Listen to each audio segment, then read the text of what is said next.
Welcome. Call the August regular board meeting to order. Roll call, we have Mr. Bizarre. Yes.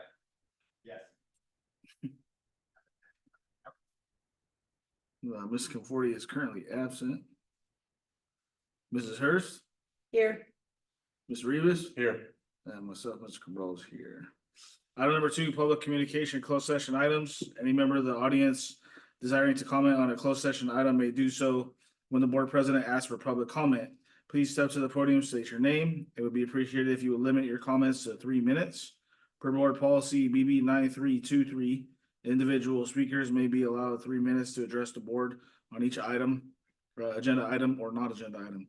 The board limit the total time for public input on each item to 20 minutes.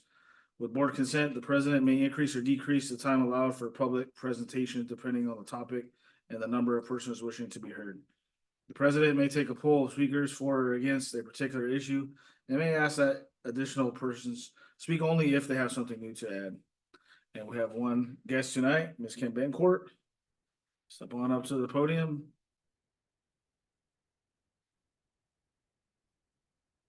Is it on, Nancy? Hello. Okay. Good evening. Thought you got rid of me, but I'm back. I just wanted to come in person and address you regarding the Title IX complaint that I filed with the district. As you probably know, Title IX is a federal law in the United States that prohibits discrimination based on sex in educational programs and activities, including sports. For high school athletes, Title IX ensures that female athletes have equal opportunities to participate in sports. They receive equitable treatment and access, and they have the same resources and facilities as male athletes. The goal is to provide fair and equitable opportunities for all students, regardless of gender. Orest-Nimba High School has offered a course titled Football Theory for years. I want to address 2 concerns regarding this course. First, I don't have a problem with the course per se. If high school wants to offer football theory, I don't have a problem with that. What I have a problem with is the inequity that it's inequitable for female students. There's no opportunity that exists in the master schedule for female students to take advantage of the same opportunity. They don't offer an equitable course for female athletes, and they never have. Mr. Pruitt shared with me that a coach for a female sport wanted to offer a sports theory class for female athletes. The coach was told they would have to teach the class during their prep period, basically give up their prep and teach it for free. The coach declined to do so, so therefore no sports theory class for female athletes. But at the same time, last year, and I believe again this year, the teacher for football theory has not had to teach the class during his prep time, but as part of his regular schedule. That is not equitable treatment of female athletes or the coaches of female athletes. OHS needs to offer an equitable course for female athletes. We need to ensure that we support both male and female sports and provide them with equitable opportunities to excel. My second concern, sorry, I lost my place there. My second concern is the process used to develop and roster the current football theory class. Last spring, I was asked by Mr. Hinnis to work with Renee Bergendahl on the 2024-25 master schedule. Mrs. Jellin was out on maternity leave, so Renee took that over. Mrs. Bergendahl approached me and felt very strongly that the football theory class should not be offered on the master schedule for a variety of reasons, some of that I just mentioned, but also because she felt the teacher, who was a special education teacher, should focus their time on special education students. I researched the history of the course and talked with several teachers and parents. The course is not placed on the ballot for students to choose. So that's not open to all students, which is fine. That's not illegal per se, but I'll get to that in a minute. After balloting is completed, the varsity football players are invited to attend the course. They rearrange their chosen balloted schedules to accommodate them into football theory. As far as I can tell, and I've done a lot of research on this last spring, there's been no course of study developed. There are no standards for grading. The course is not listed in the A through G portal as all other courses are, so it is not A through G approved. It's an elective and it's an interdisciplinary elective, but it's not in the A through G portal. I worked with a high school principal, longtime principal, and they said in their world, if it's not in the portal, the course does not exist. And they could not give me any reason why that course would not have been put in the A through G portal. There were 43 students in football theory last school year, all male varsity football players. They all received the same exact grade, A+. But there were no assignments, no tests, no projects, no explanation of how they received that grade in Power School. At the June meeting, you had teachers, parents, and former students advocating for high expectations for OHS student athletes. I completely agree with that group of presenters or speakers that were here at the last meeting. Putting all of your varsity football players in a class and giving them all an A+ does not support high standards. Parents of students, some of them employees in the district, who had their own children in the football theory class shared to me that after football season is over, the students no longer have to attend that class, but they still get the credit for it. I would like to share a way, and I did some research on this to address both concerns. To accomplish both equity and high expectations for male and female athletes, OHS can offer an athletic period or a sports theory period. You can call it whatever you want. Many schools choose to make an athletic period part of their master schedule. High school athletic periods are year-round opportunities for student athletes to train and condition for their sport. During the athletic period, in-season athletes work on sport-specific training. For example, football players would work on football training, while off-season athletes work on general conditioning, flexibility, and strength. Coaches may consider many factors such as athletic ability, grades, work ethic, and behavior when placing or recommending students for athletic periods or sports theory classes. For example, in one high school, a student athlete must have a 2.0 to take an athletic period. Before I retired, I shared my concerns with Mrs. Jellin as she had been out on maternity leave, and we came back and kind of the three of us, Mrs. Bergendahl, Mrs. Jellin, and I had like an email discussion on this. It was getting very close to my time to retire, and I didn't want to leave her out of the loop. I let her know they can offer the course, but they need to offer an equitable option for female athletes. And I also stated the concerns I had with the grading and the way the course was rostered. Mrs. Suffolk, in her reply to me, said they do not want to offer football theory this year. So I let it go. I did not think it was going to be an issue because they had told me they were not going to offer it. For some reason, that has changed, and that's something you can ask Mrs. Suffolk about. I don't know the reasons that it has changed, but they are offering football theory.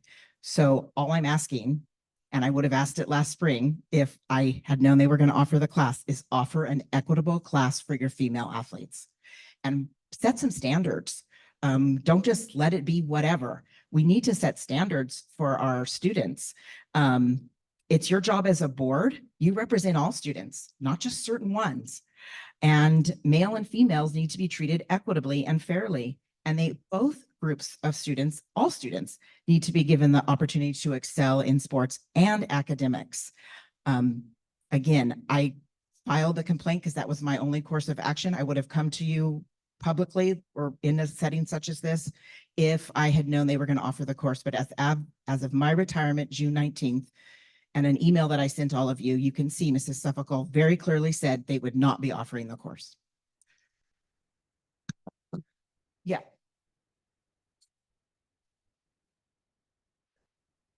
Hear me? Yeah. I'm just trying to get the name that you're saying. Is it, I wrote Bergendahl down. Okay, so Renee was the vice principal and she was the one that was doing the master schedule. Renee Bergendahl was the vice principal. And then She was working on the master schedule. There was she's had some struggles. So Mr. Hinnis asked me to support her and help her. And that's how we came to start having these discussions about what courses would be included. Mrs. Suffolk or Jellin. okay, that's that. Mrs. Jellin was on maternity leave. When she came back, I sent an email, a very detailed email explaining everything. And I said, gave her that information. And that's when she said, we're not offering the course. So I just let it go. I brought it to cabinet also and shared with cabinet my concerns. So I felt like I had done my due diligence. I know I'm retired, but I worked in this district my whole career. And just because I'm retired doesn't mean I don't care what happens with our students and families. Okay, well, thank you. I was confused between whether we were talking about two different people or one human being whose name I kept writing down. Two different people. Basically, the administration at the high school informed me they would not be offering the course. Why that changed, I don't know. And I don't need to know. That's not my business anymore. But before I left, that was how I left the district, was it wouldn't be offered. So I didn't feel a need to take it any further. I understand. Thank you. Okay, so declared, Jellen is that lookout, right? She got married or something, okay, or something. Oh. I don't care what it is, but, so I have a question. If it's athletic theory, correct? Would it just be the theory of being an athlete or Well, the what? athletic period, I did a lot of research, and CIF is fine with an athletic period. No, there's no rules, and Mr. Seha probably knows this better than I do. There's no rule against an athletic period. And it really is a skill-based period, either for the sport that you're participating in at that time. I think we used to have one here at Orstemba at one point in time. It was either I know Gustine's had them, the sport that you're participating at that point in time, or you do conditioning for a sport that you will be participating in. So a football player who doesn't play basketball when football season, he stays in that class. He just does a different workout. And any course you're going to offer, you want to develop a course of study, an outline for expectations. Parents should know what's going to happen in that class. Students should know how they're going to be graded in that class. Those things need to be done, and I don't believe were ever done for football Okay, theory. so declared up. So then a tennis, let's say athlete or Any a athlete. swimming Any would athlete. be in the same course with football player or, Well, that's a budget issue. That's another issue you have to consider. That's why these things should come to the cabinet and to board, because then how many periods are you going to support financially for athletic periods? Are you going to do one for every sport? That's financially not feasible. Or are you going to do maybe two for sports and two for males, two for females? I don't know. Those are things that actually should be hashed out at cabinet with HR, your fiscal person, your curriculum person. Those things need to be, that's kind of the process that I feel should be used. Now, I'm not in charge, so that's how I feel it should be done. But I just think that, you could offer two athletic periods. You could set the GPA at 2.0, and then the coaches would, you have to have a 2.0 to be an athletic period. Another concern, it's kind of ancillary, is that it could bump a student's GPA up for little effort, because we don't know how they're being Okay, graded. so- And that goes back right to what the teachers were saying. We don't have a set of expectations. And so me personally, I like the idea of putting some standards in place, like you have to have a 2.0, you have to be current, you're making current, your graduation progress has to be on track, that kind of stuff. But that's, again, that's a call that should be discussed at the cabinet and administrative level, okay. at because the high school level too. In my past life, I created a A through G, and it's not easy to do that because there are a lot of requirements that are involved in that. And it sounds like there's none of these requirements involved in this course. I'm not going to say there's That- none. I just don't think it's been transparent about what they are. I Okay, just don't okay. know how 42 kids could get the same exact grade, an A Okay. plus. I mean, that definitely helps their GPA. Okay. But I'd like to see the data that supports that, or how did you get to that grade? And maybe someone knows that you can ask. I don't know that. No one really knew that. Renee did not know that. And I will agree, you were saying the teachers that came, our special ed teachers need to be doing special ed. That's something that we worked on very, very hard Right. over the years. I'm not against the coaches teaching I it. know. Yeah, I'm Yeah. not against Yeah. that. I think But- that, because Yeah. it does, It needs to athletics, be a coach. yeah. Yeah. I was a Kano, and I'm married to a Betancourt. They're all about sports. That's all they care about. So that's not the problem.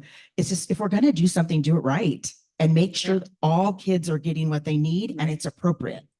That's all I'm saying. And I felt like there's a lot of work that needed to be done on this class before it went back onto the schedule. Mhm. And it did. It got back onto the schedule somehow. Okay.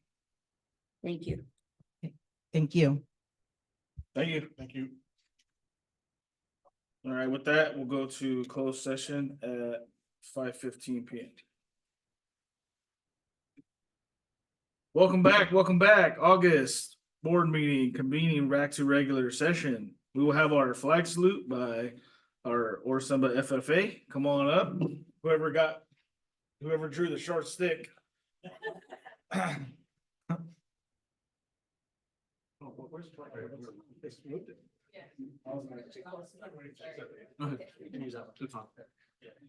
Ready, salute.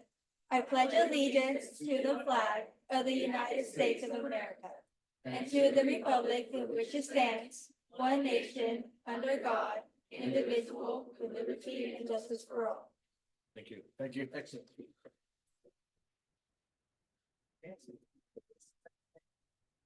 No, we already did it. Item B, report on the action taken in closed session. There was nothing new to report tonight. Item 8, public communications, agenda and non-agenda items. Any person wishing to comment on agenda and non-agenda items may do so. Please step to the podium and state your name. It would be appreciated if you would limit your comments to 3 minutes. California law prohibits the school board from taking action on any matter which is not on the posted agenda unless it is determined to be an emergency by the board. Per board policy BB 9323, individual speakers may be allowed 3 minutes to address the board on each agenda or non-agenda item. The board may limit the total time for public input on each item to 20 minutes. With board consent, the president may increase or decrease the time allowed for public presentation, depending on the topic and number of persons wishing to be heard. The president may take a poll of speakers for or against a particular issue and may ask that additional persons speak only if they have something new to add. At this time, does any member of the public wish to address the board? All right. Seeing none, item number 9, approval agenda. Can I get a motion to approve the agenda as read? I make a motion to approve the agenda. Thank you, Mr. Rivas and Mr. Bazar. It's eliminate. Mr. Bazar, Aye. Ms. Forty, Ms. Hurst, Aye. Mr. Rivas, Aye. and myself, Mr. Correll, it's aye, 5-0. Item number 10, information discussion items. Item number A, our student board report. I apologize, I'm gonna try. Venencia Morales, welcome to the board.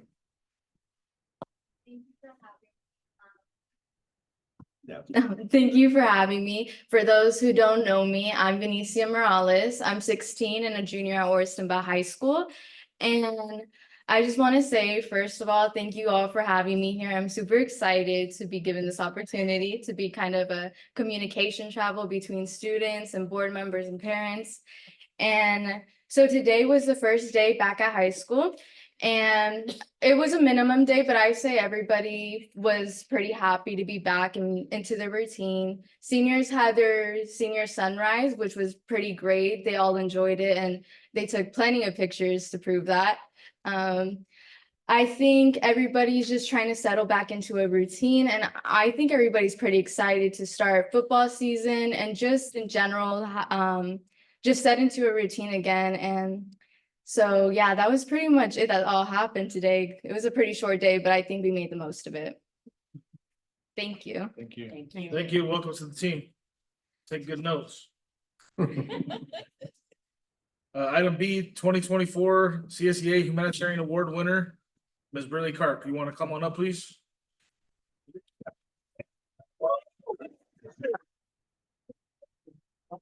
Who's gonna? All right, I would like to say a couple things about Miss Brittany Clark. Yes.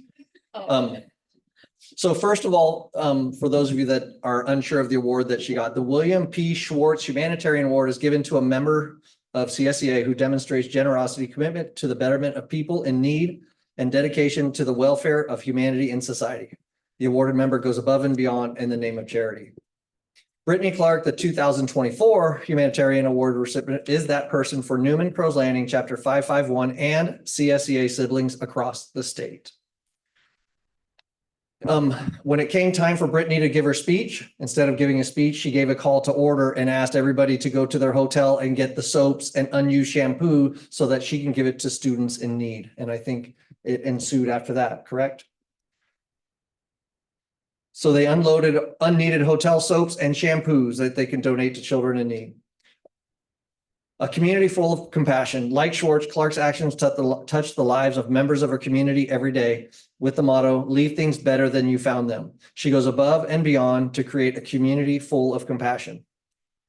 Helping members who are struggling in her chapter, Brittany checks with members struggling with poverty or life events. And that is factual. She helps all of her members in need. She drops off groceries and helps them plan celebration of life for members who have lost family. Humanitarian spirit is embodied in the way Ms. Clark approaches life. She positively impacts her students, classified colleagues, community members, and even people across the country, though her selfless and devotion to bettering the lives of others. For her dedication to leaving things better than she found them, Brittany Clark is CSEA's 2024 William P. Schwartz Humanitarian Award winner. Thank you, Brittany.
Item C, spotlight on Newman FFA.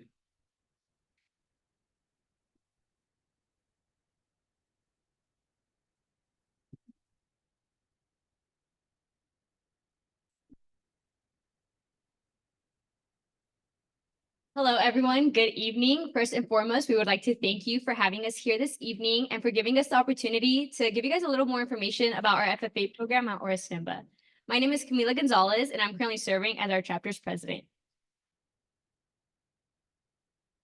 Hello, good evening. My name is Aurelia Reynoso, and I'm currently serving as our chapter's vice president.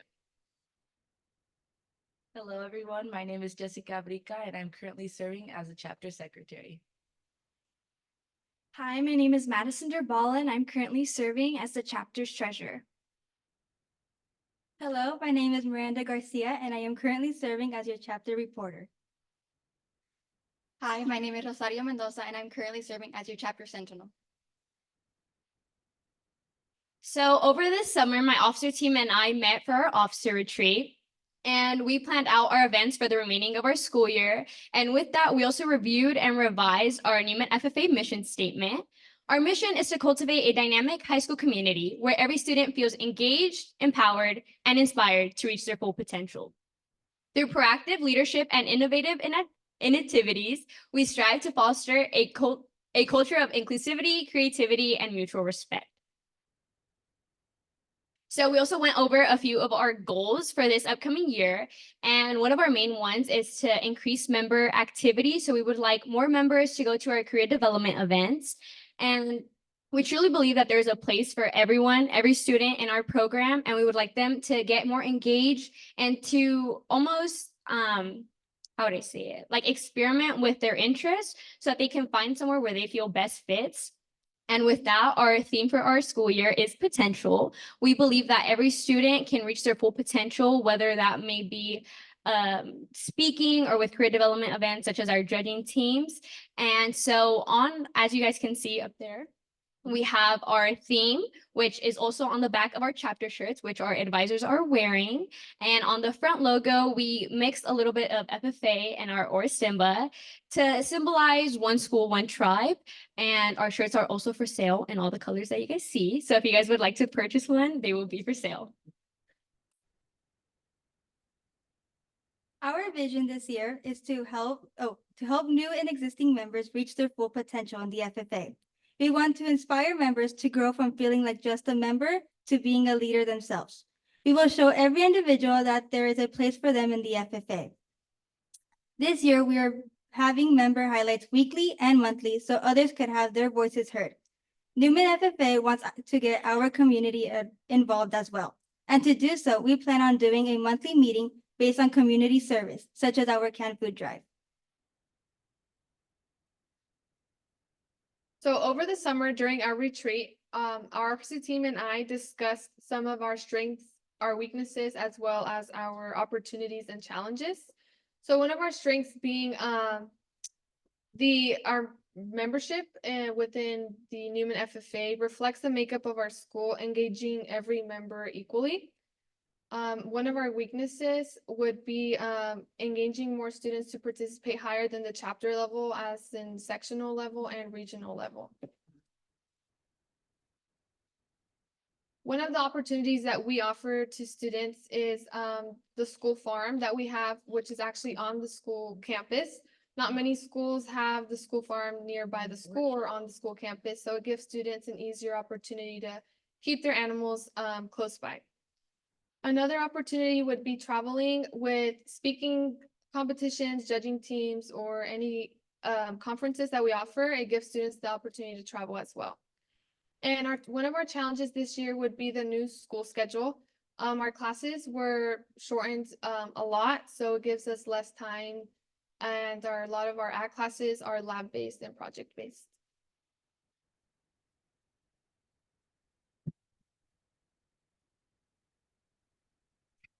Every year, FFA members are given the opportunity to choose a livestock animal and raise them for their SCE project.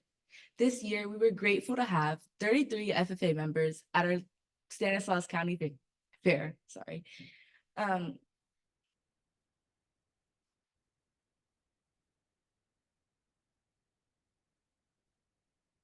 In the summer, we had a great outcome, and various of our members were placed high for their great efforts and great looking animals. On our left, we have Madison Beach, who was recognized for a goat that received the title for Reserve Middleweight Champion.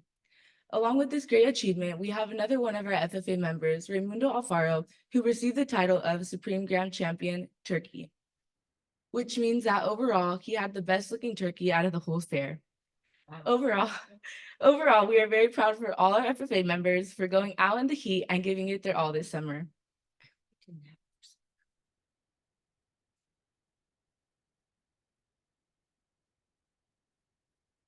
Along with the fair, the officer team held a work day. The team set our theme potential and completed the SWOT analysis for the 24 through 25 school year. As a team, we planned monthly meetings and brainstormed ideas for upcoming events, such as our back to school fiesta. We would like to invite you all to our fiesta to watch our members unleash their full potential.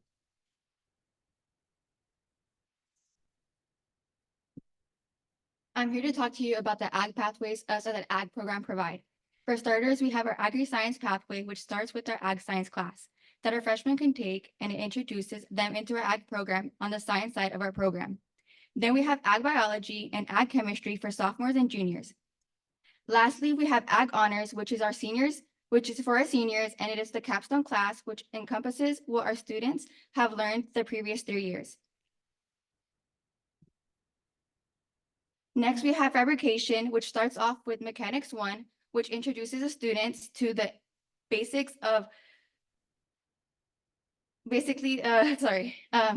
it's what students learn all the trade except for welding, and then they move on to Mechanics 2, which is Introduction to Welding and construct a small project, and juniors and seniors take ag welding and ag fabrication, which gives them the opportunity to focus on project design and build larger projects.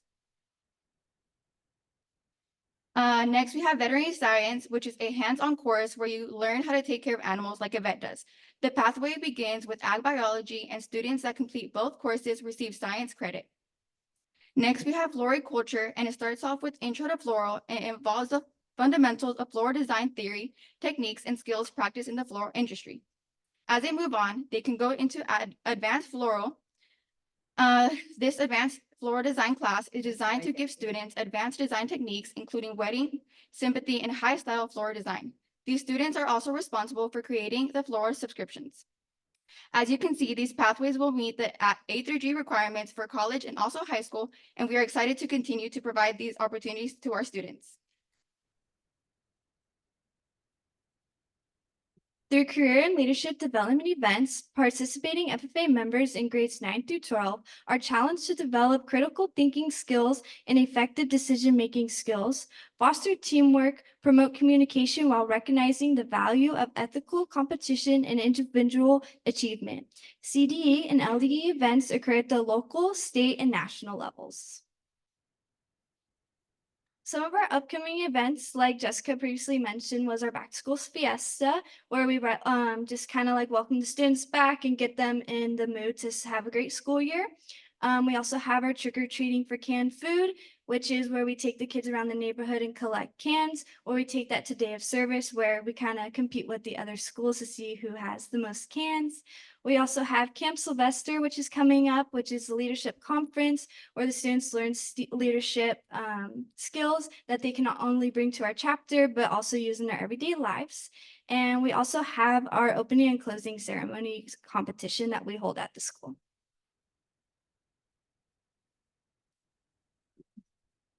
This year, Newman FFA is opening student co-ops.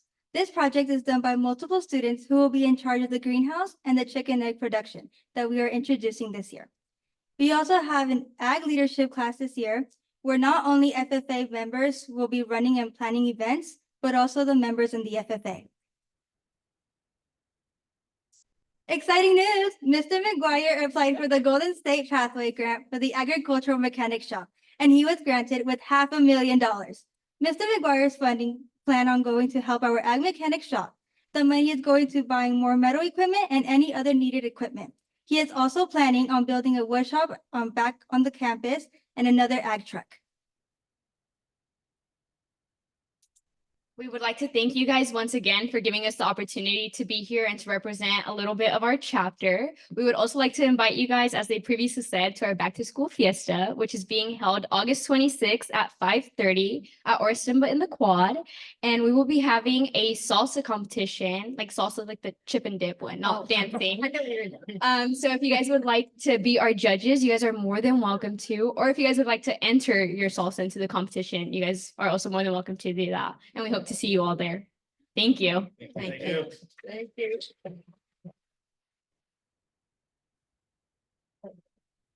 I have a question. When do you take the subscriptions for the floral? I've been one from day one.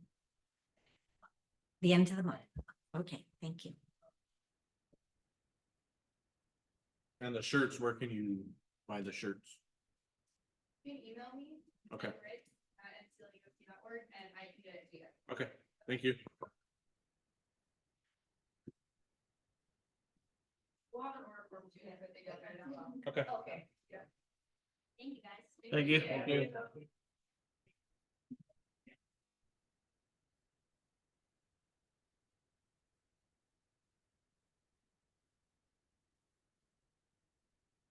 Item D, Proposition 28 Annual Report. Good evening. This is Prop 28 was passed a couple of years ago and put into the budget specifically to increase our arts and music funding. This can be for any visual performing arts. And it covers a myriad of different disciplines. As a component of the grant, we have to do an annual report that will be posted to the website. So I just wanted to give a little background with it as well. So the funding provides funding for additional visual and performing art programming in grades TK through 12. It's allocated to every school. We are grouping the schools together so that we can provide the most resources. It wasn't enough to fund a position at every school. 80% of this funding has to be spent on staff, and we have to show that we are doing more than we did the year before. So last year we received just under 500,000. We had to spend 80% of that on staff to provide services above and beyond what we were doing already. We already had a pretty robust program.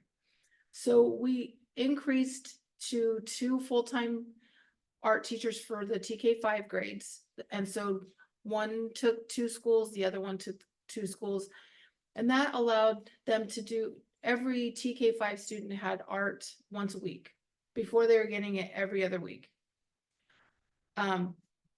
Then we also have 2 full-time art teachers at YOLO and at Oristemba, a half-time drama teacher at YOLO. Now, last year we added a full-time drama teacher at the high school. We already had 1 music teacher at the high school. We added 1 back at YOLO. So those are all qualify for under the grant. We fund part of those positions out of this funding. And so the funding is subject to the supplement, not supplant, which means you can't use it for something you are already paying for. It has to be something new.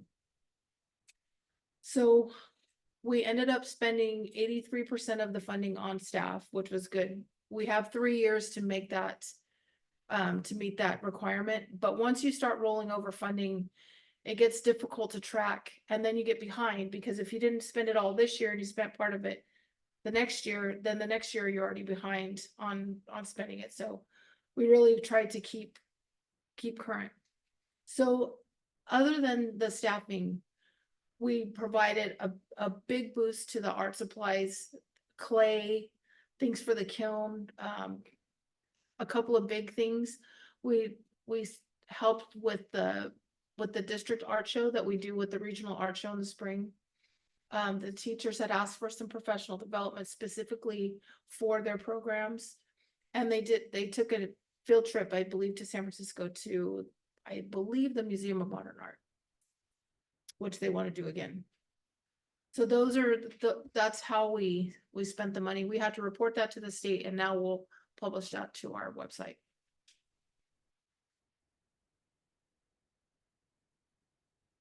Any questions for Carolyn? I have one. Carolyn, members of my family were originally involved in that theater here in town. Mhm. And my mother-in-law keeps asking me, is there any of the art money could be used to like improve the sound system or anything like that? If the school, plays At the west side. yeah. So I don't know. Yeah. Yeah, so we just, Not gonna use theater, obviously. yeah, the last couple of years we've done everything at YOLO, and now we have a stage at Barrington and the new building at Von Renner. And we just invested a lot of money in the lighting at YOLO, and also I think some sound equipment. So I don't know that we'll be doing a whole lot more with downtown if we can keep, but that's an interesting partnership. There may be some grants that we can partner with that we can do that, but not this type of, not this funding right here. All right, item E, measure S and the measure T. Bond update. There will be, I'll speak to this as well. There will be a mailer going out toward the end of September. It'll be in English and Spanish to all the registered voter households in Newman. Dale Scott's office has put a flyer together. So we are running an informational campaign only. It's not a persuasive campaign. So these flyers can be displayed in our school offices and on school campuses because it's not a persuasive argument. It's just very factual. It talks about what the money can be used for, what it cannot be used for. And we do have a project list. And it's basically just an FAQ. Here's what is it going to fund? How does it work? And how do you vote for it? Things like that. So this is going to be going out toward the end of the month. We will be talking it up at the Newman Fall Festival. We will have these flyers available and we will be speaking with the public. Hopefully they'll be asking some good questions because it's really going to be critical that this passes. We'll have at the Fall Festival, we'll have these photos blown up. They'll be mounted on board that we can mount around our booth. So this is Von Renner as it stands right now with this new building. And with the new, this doesn't have a laser on it, but with the new revisions at the top, in the TK, in the 2 additional TK classrooms, you can still see all the portables that we have on the campus. And they move the track just slightly. So, but so to make room for it. So we do have quite a lot of lawn still that the kids can use as a field. We do have the track, but there is still some work to be done. Because all of those, you can see the worst 2 rows of portables, which are near the permanent building. Yeah, those in there that's probably the worst that have to come out. That will be the next phase of projects.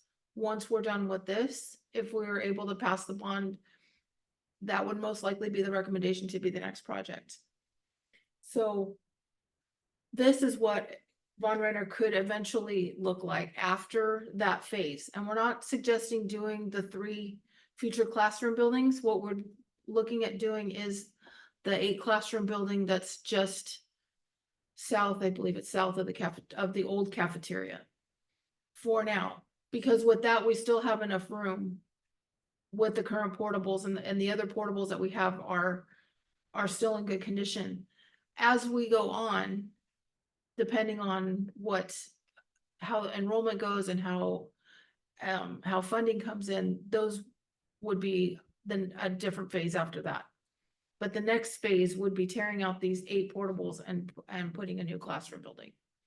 And then moving the track. So if we move the track and put a soccer field, that would take quite a bit. Yes. Carolyn, when we were talking about this a couple years ago, there was a big problem because of the asbestos in the older buildings and the environmental part. Do we still have to, Well, how do we address that? that would be part of the bid process, that Uh-huh. when we would have to treat the abatement, we would have to do the abatement first before they could be removed. That That's would be right. part of the bid, Okay. all of that process. So it would have to be done during the summer because of the children. Most likely, yeah. So this is Hunt. We are in the midst, we're going to bid very soon for the new restroom facility, which will be at the end where the yellow building is indicated. We do have bond funding. We expect that to be about $1 million for that restroom facility. So that's something that can't wait. Yeah. We have to have that now. So that'll be the next thing that we are working on. The bid is when? Oh, yes, right after Labor Day that we'll be opening bids. We should have a bid for the September board meeting. This is the high school. This is the future site plan of what could become, where we're looking at the 2 yellow buildings by the J&K wing. Mhm. There's enough room to put 2 full classroom buildings there. And then possibly a new, I can't read what that says. I don't know if it's is that the weight room? On the left side, the wrestling room. And so we would convert the current locker room into a weight room and then make that the wrestling room / locker room. And then restrooms for the stadium. So we would keep the portables that we have, would probably move them down a little bit. But that would give us capacity for probably another 6. well, that would be 16 classrooms. Mhm. Which would give them quite a lot of room to expand. So we will have all of these images up. The other things that are on there would be, construction of a soccer field, possibly an all-weather track, possibly track and field event locations, so that every sport has equal access. How much has did our student population grow or did it decline in September? Right now, it looks like we may have a slight decline, but we're still waiting. First day numbers are never concrete. So by the end of the week, we should have a better indication. And the new homes are they We've gotten a being few, sold? a few, A there's, few. we've had a few kids from those, from the new homes, but there's still some that need to be sold.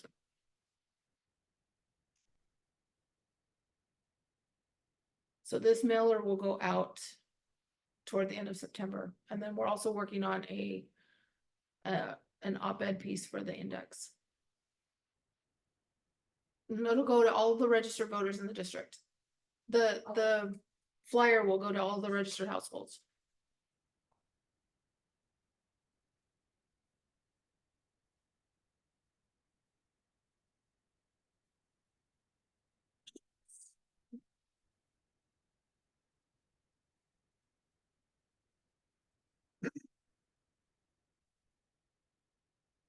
All right, item F, nutrition services update.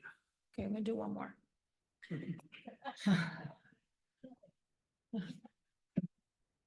So we have been, I kind of wanted to do a recap and I wanted to dovetail on what the FFA was doing as well, as soon as he pulls that up.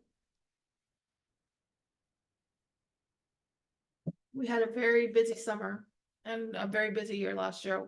I wanted to show, I want to really bring home the importance of this department and what the service that we provide, because we are really an educational partner. And so our mission is to be an educational partner. And we're really trying to go less processed, more locally sourced, and scratch made items. We're increasing what we do. And there's some reasons that we've been able to do that in the last couple of years, and this year especially. So last year, as a recap, we had really good numbers. We did 858,000 meals last year across the district. That includes the senior meals, that includes the summer feedings, pretty much everything that we did. So we were doing an average of over 4,200 meals a day to the 3,200 students that we have. And we want parents to understand that their students have access to fresh fruit, fresh vegetables, and milk 3 times a day that they can take care of at no charge. And we have really high participation rates. 80% of elementary school kids eat breakfast. 40% of middle and high school kids eat breakfast, and half of middle school and high school kids, which for an open campus is really amazing. There are still schools with closed campuses that would kill for 50%. So how we're accomplishing this? Last year, we were awarded a grant and we were able to contract with Sodexo to provide a chef. So she is a 2016 graduate of the Art Institute of San Francisco. She's done an amazing job. This year we hired, just over the summer, we hired a baker, Raven Ramirez. Her parents have been longtime employees with us, and she graduated from the Culinary Institute of America, which is probably one of the best programs in the country. So this year we're going into the second year of the Action for Healthy Kids grant. We have what we call best practices funding from the state, and we are staffed with highly qualified culinary leaders. If you had cheesecake tonight, that was Raven did that. So this is just a couple of shots of the things that we're doing. Nancy spent a lot of time last year working with the staff and working with the students to do a lot of taste testing. Everything that you see here, she demoed out. The kids responded really, really well to it. This summer, she started making Mexican sweetbread. Everything is made abiding by the USDA standards for reduced amount of sugar and increase of whole grains. And the kids have been very receptive to it. Something else we did this summer was we worked with the students at the fair. We have some funding called the school food best practices funding, which really is encouraging districts to procure California grown, sustainably grown, whole or minimally processed foods to support equity in the procurement practice of local agencies. Basically, they want you to buy locally, minimally processed. So with that, looking at the at what the work that the students did at the fair over the summer. I sat at the auction and purchased 10 swine projects and 13 turkeys because when the auction started, students were not getting bid on. So it's gonna be really discouraging to students to want to do another project. Well, if they put in $1,000 into an animal and they lose $400, they're not gonna do it again. So in order to kind of bolster the kids to build that program and put it back in to reuse it, and the kids are really excited because they know that they're raising an animal for a business, that's their animal's destiny is going to be a meat product. So it sounds horrible, but that is why they're raising their animals.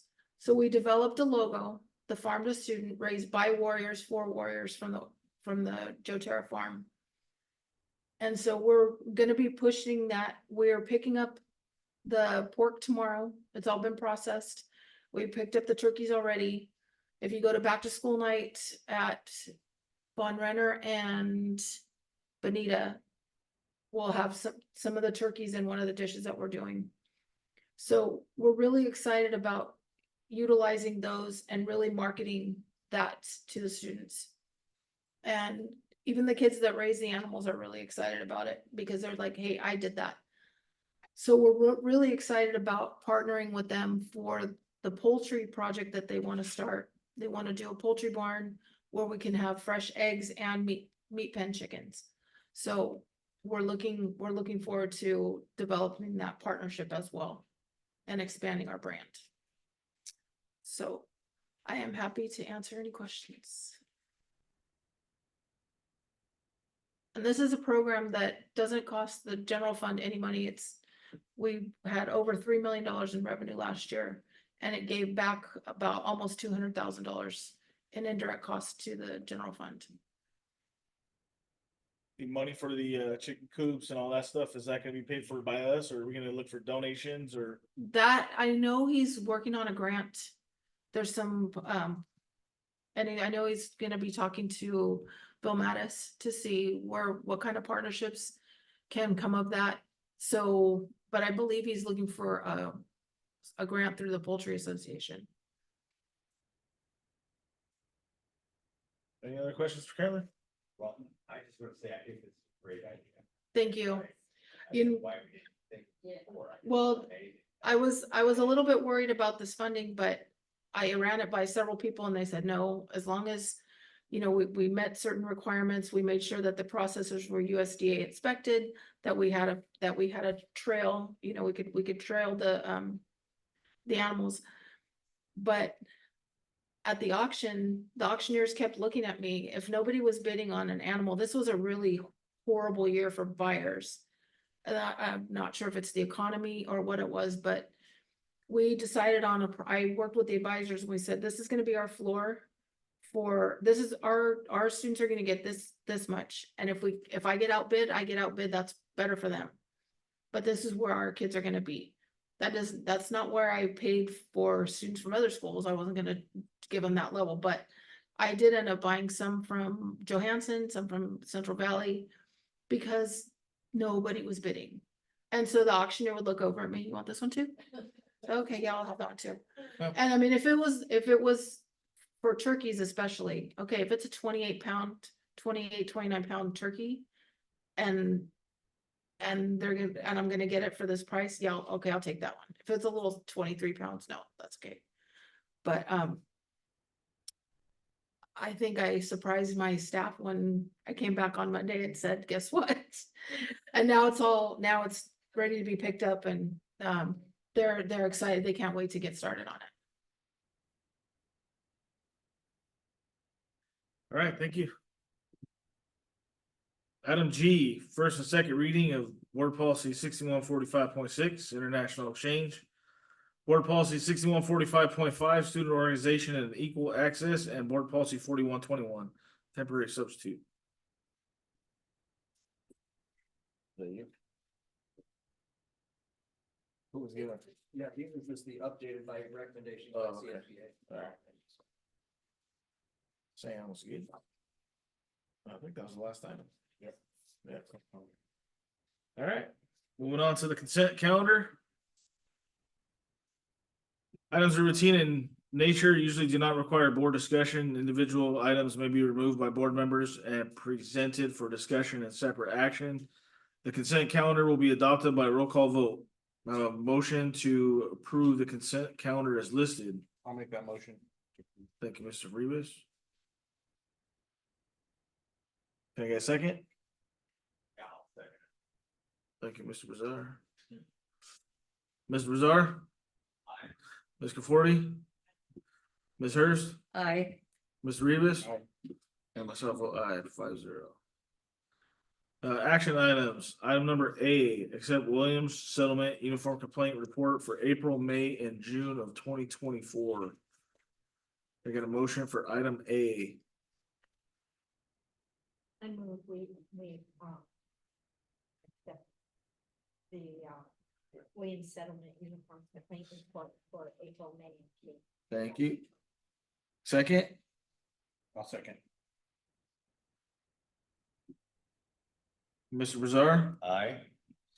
Ms. Conforti, Aye. Ms. Hurst, Aye. Mr. Rivas, Aye.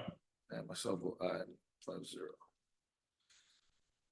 Item 12B, consider moving the December board meeting to December 16th. That's because election.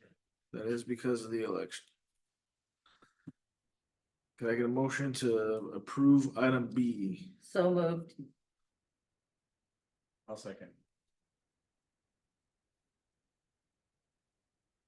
Mr. Bazar, Aye. Ms. Conforti, Aye. Ms. Hurst, Aye. Mr. Rivas, Aye. and myself, vote aye, 5-0. Item C, approve Harris Builders change order number 5. Can I get a motion for item number C? I would make that motion. Thank you, Mr. Bazar. Frank, one Second. second. Mr. Bazar, Aye. Ms. Conforti, Aye. Mrs. Hurst, Aye. Mr. Rivas, Aye. and myself, vote aye, 5-0.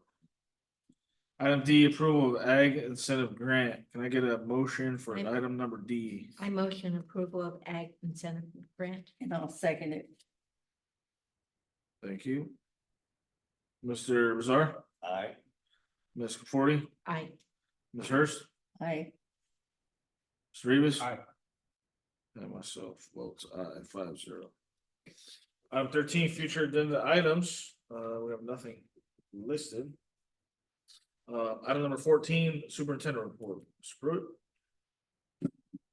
Thank you. I do want to highlight our back to school festival. Allison Cassidy is here. And each year that event gets better every year and better attended every year. And the moving to it inside was genius. I know we did that last year, but having a cool place for our parents and not 100 degrees heat has been a great idea. And then this year with getting rid of the pop-ups inside actually gave more room for a community as well. So each idea, each year she comes up with, it gets better and better and more attended. So I wanted to say thank you to Allison. Great event.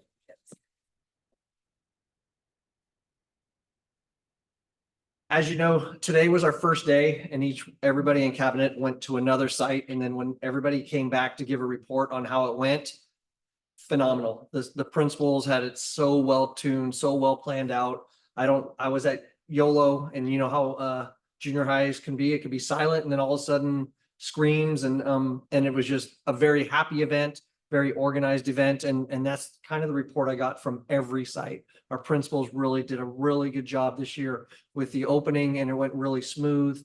I think the only thing that we had questions on throughout the day was transportation. And that's a typical thing, trying to get last minute people put on the bus when we didn't know they were coming to school. So it's just a difficult thing that takes time to get. But aside from that, and again, even first student is the relationship with there is getting stronger every day with them as well. So again, a great day for a first day, and I actually see some principals ready to be done, but still smiling. So thank you, and it was a great start. And again, we have a couple back to school nights this week with Von Renner and Benita. Thank you. Our board report section, Mr. Brazar, do you have anything for us tonight? Not really, other than to say, nice to see you guys all back again. And, well, this will be the last, couple months for me, because I'm not running for reelection. I think this is gonna be a great school year, and I'm looking forward to it. Ms. Hurst? Yes, I do have a few things. It was exciting to meet new staff and seasoned staff. And I was very impressed with FFA. Always impressed with their speaking skills. Welcome to Venetia. Congrats again to, where did she go, Brittany? She left us, but to Brittany Clark, okay, for the humanitarian award. And I am really excited, Miss Mendoza, about the idea that they know they're raising the animals for business, the poetry barn, everything, the auction. It was all great news. Thank you. That's all. Mr. Rivas?